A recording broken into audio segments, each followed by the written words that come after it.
Next ہیں جی حسن ناصر امان ہیں لاہور سے. وہ کہتے ہیں جی کہ عرصہ سے آپ کے ٹی وی شوز دیکھتا اور سنتا آ رہا ہوں. اس سے پہلے آپ کے کالموں کا چسکا لگا رہا، لیکن اب خاص طور پہ آپ کے یوٹیوب چینل کی ویڈیوز دیکھ کے لگتا ہے کہ آپ سیاسی موضوعات پہ بہت بیداری سے بات کرتے ہیں، اور آپ اکثر کہتے بھی ہیں کہ سیاست پہ بات کرنے کو دل نہیں کرتا. یا بہتر نہ ہوگا کہ آپ ناپسندیدہ موضوع یعنی سیاست پہ وقت ضائع کرنے کی بجائے اپنے پسندیدہ موضوع تاریخ اور اسلام کے ماضی پر بات کیا کریں. حسن ناصر امان صاحب، تھینک یو ویری مچ.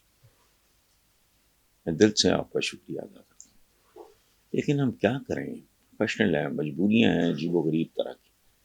اس گند کے بارے میں لوگ سننا چاہتے ہیں، میں تو تھوکوں بھی نہ، سننا چاہتے ہیں اس غلاظت کے بارے میں. اور یہ سیاست نہیں، میں تو اس کو غلاظت کہتا ہوں. پاکستان میں قائد اعظم محمد علی کے جناح کے بعد، بلکہ ان کے ہوتے ہوئے ہی غلاظت شروع ہو گئی تھی. میری سمجھ میں، مجھ جیسے ایک عام آدمی کی سمجھ میں آج تک یہ بات نہیں آتی. ایک ملک کا بانی، اس کا قائد، فادر آف دا نیشن، اس کی ایمبولینس خراب ہو جاتی ہے، سٹینڈ بائی ارینجمنٹ کوئی نہیں، بدترین خوفناک موسم ہے، وہ بندہ بستر مرگ پہ، اور اس کی اکلوتی بہن مکھیاں اڑا رہی ہیں. میری عقل سمجھ سے باہر ہے یہ بات. میں سیاست کو غلاظت، بھٹو کو کھا جانے والے یا ان کے تلوے چاٹنے والے، آج بھٹو کے بارے میں بات کریں چونکہ آج اس طرح دیہڑی لگ رہی ہے. کل ضیاء کے تلوے چاٹنے پہ دیہڑی لگتی تھی، آج بھٹو. کون لوگ ہیں بے شرم بے حیا،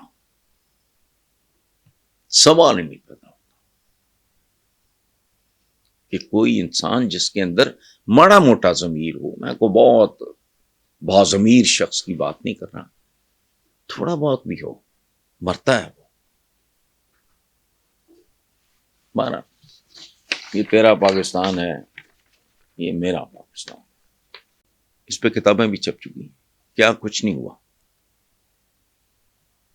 تو کیا وقت کی دھول میں بھٹو کا قتل گم ہو گیا؟ نہیں. کیا سلطان ٹیپو سلطان کی شہادت وقت کی دھول میں گم ہو گئی؟ ایسا نہیں ہوتا. تاریخ بڑی ظالم چیز ہے، محفوظ کر لیتی ہے. نقصان ہو جائے. اسپارٹکس ایک غلام، یہ نہیں ہوتا. یہ یاد رہے گا، جس کے ساتھ جو کچھ ہوا، اچھا ہوا یا برا ہوا، اس کو غیر ضروری طور پہ پروموٹ کیا گیا یا اس کو غیر ضروری طور پہ پنش کیا گیا، یہ سب کچھ تاریخ اپنی گود میں. پھر ایک وقت آتا ہے ہر کوئی ننگا ہو جاتا ہے. یہ جسے ہم میر صادق میر جعفر کہتے ہیں،